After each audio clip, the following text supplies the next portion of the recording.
It's me, Hugh, here, and we've got market technician. That's what we call you now, right?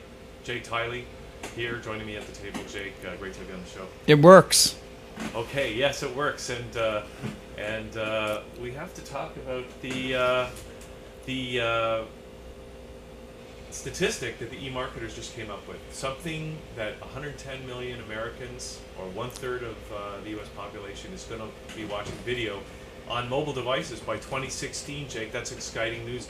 It didn't surprise me. I knew about that for a while, but it seems it's news to some people. When did you think that would be the case? Looking back in your archive of Hugh Live. Well, I don't know if I had a date. I would, in fact, I wouldn't have been surprised if it had already happened. Was that like when the Jetsons were around and those fancy curved, chairs were around? Well, remember Dick Tracy had the watch with the screen on it, which seemed cool at the time, but now everybody's got one. You and me with Tom Swift in the basement going with the flashlight. Mom, is it okay if I come up? As long as the girl's there. No, it's just Tom Swift and me. We're building a rocket ship. Exactly. Well, I did build a rocket ship in the basement when I was a kid, Jake, but what happened was, by the time I got it finished, it was too big to get up the stairs. Well, that sounds like Henry Ford when he built the car in his barn and didn't leave room for a door because he didn't think he was going to have it finished. Yeah, exactly. And then he had to hack down the one of the walls to get the car out. Well, it's funny. I haven't made a boat like that once. Okay, that we have to elaborate on. Well, we just we were always building forts and stuff like that. And then one day we decided, well, let's tear down the forts. We'll take the wood. We'll make a boat out of it. And it's a long story. We had trouble with the design, and then my friend's brother came over. Older brother, and said, "Oh, I know what to do," and he built this thing. And then by the time we got it finished, there was no way in or out. So we had to rethink that one. So you enjoyed taking apart the boat, I guess. Well, the other thing was there were a lot of holes in it, and I'm not sure it was seaworthy. And we never did get a chance to find out. Sounds like some banks we've been learning about recently. Not sure they're seaworthy, but we'll get the Fed infusion coming in. That's the Federal Reserve of the United States of America. When I say Fed, by the way. Okay, so maybe we'll get a chance to talk about that later. But let's talk about this video statistic for now. Yeah, it was when I saw it, I immediately thought of the Chinese, and just extrapolate that to 2016, what their video component on mobile devices will be and how much they will be watching given their population. Americans now have like 300 million plus as a population base, and China has 1.3 billion plus. So it's about a quarter of the users that China will have. Right, and if you look at how Apple has penetrated the Chinese market, that should be trending on Twitter as we speak. Really? Looking at how Apple is trended or has penetrated on the Chinese market, 16% of their overall revenue, and that's about 13 billion a quarter, is now coming from China. And I just heard the statistic the other day that I think it was either 2014 or 2016 that the Chinese economy will be bigger than the American economy. Yeah, I think I'll set the next week. I'll bring in a schematic that shows. That's a fancy word for just a picture that's moving, so you can understand what the economy is going to be like. But the GDP could overtake the U.S. The Chinese GDP could overtake the U.S. GDP, which is a gross domestic product, right? Which as is the value of goods and services produced in the country and by expatriates, and that works out to 2016 at the earliest. That they'll overtake the U.S. and 2023 at the latest, which is kind of surprising. Well, it's surprising, but on the other hand, when you think about it, when you look at the population, even when they do that, the average citizen will still only be a quarter as wealthy as the average American, according to those statistics. Oh, absolutely, right? With a GDP basis. And going forward, the cable companies are just going to print money going forward for the next 50 years. Okay, so all right. So what does that mean in terms of you talked about China, but also there's Latin America. Well, Latin America is also growing income growing need for more video for games and for soccer and football outside of North America, as we know. The Euro Cup's on, the Dutch have lost, the Greece is tied, so everybody's going to want to watch hockey and soccer and football, and the cable companies are going to just, they're streaming per month, the fees to do that.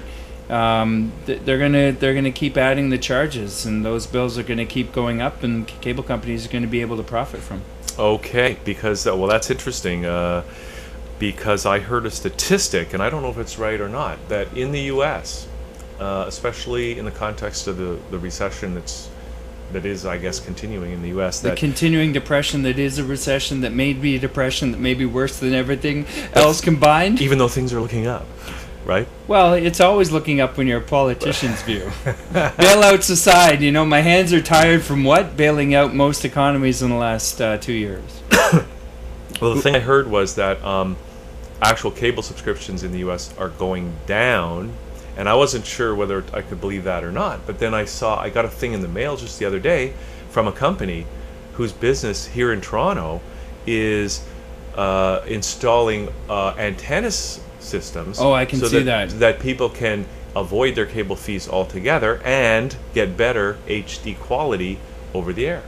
Well, we like to think that the Che Guevara in all of us is out there to help, beat the cable companies and the cable guys. But if you think about how important they are to the economy, how important they are to the workforce and the employment issue in all countries, cable companies will likely rule the world in the next 20 years. Well, what about the idea that, and I can see that happening in the context of this next comment, and that is that people talk about convergence, right? Why have a separate cable delivery system or even telephone delivery system when all that stuff can be put over the internet? Well, it'll be bundled, but pretty soon we're going to be taxed. We're going to have to provide, more information to the governments on what we're looking at video-wise, and I just look at the glass half full for the cable companies going forward for at least the next 10 years, and having a bit of Rogers Holdings in your long-term portfolio. I am not a portfolio manager. I'm not a registered investment advisor, registered representative, investment representative, because they keep changing every 10 years, these names. But if you see the cable companies, what they're doing, greater streaming on a monthly basis, past an allotted level, could be very good for these companies going forward. Well, I know that in Canada anyway, they're starting to do this billing for over a certain amount of bandwidth, and there was a big outcry about that.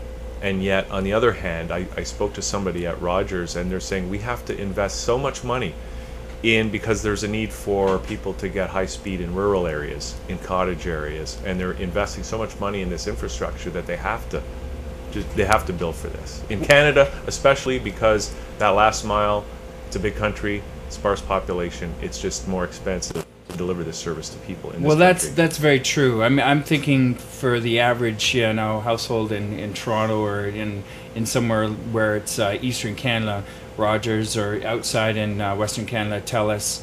Likely one of these companies, Bell or Rogers, is going to make a bid for Telus. Short form, try and buy Telus's distribution and technology going forward. So that might be something we see in the next 3 years. Okay. So what else do people need to know about this important statistic and the way that the whole technical environment is evolving? Get connected and understand how much video is going to be a part of your life, how much your brand is going to be dependent on video, how much the Google Spider that catches traffic flow for your sites is dependent on video and integration and streaming with quick access, and understanding how to take those analytics from the people that view your video on your site. If you have a business, or you have a business that you want to grow from a hobby, video is an integral component of that. Well, it's funny. I was just mentioning to James, our technician here, yesterday, that it's like now I get information. We're all so inundated with email. It's almost a full-time job keeping up with my email, and I think a lot of people are in the same boat. And a lot of times I get something and I go, if I see that it's an article or a PDF document, rather than a video, I'm not even going to look at it. It's Really? like now I'm just, where's it? What? It's not on video? And when I think about it, when you think about communications technology, and that's what video is, text is really just a step on the way to video technology.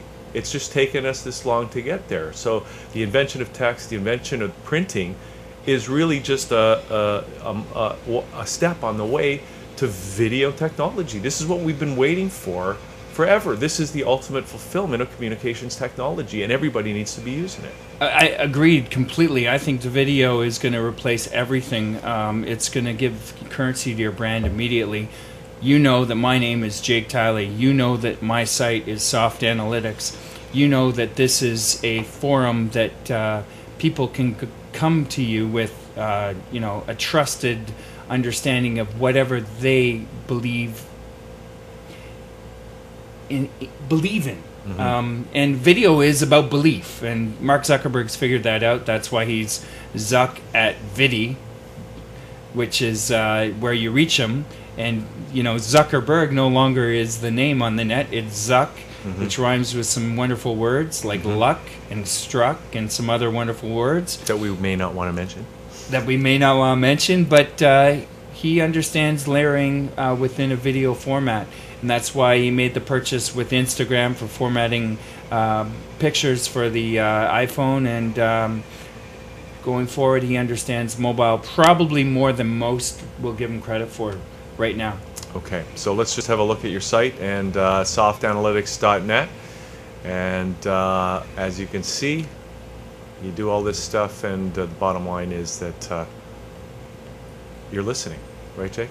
I found that most people weren't listening to what they needed to do, and somebody once termed me Bloomberg for the common man, someone that was able to take a sequence of events and numbers and put it in a form that people would understand at a low level, a medium level, and a high level.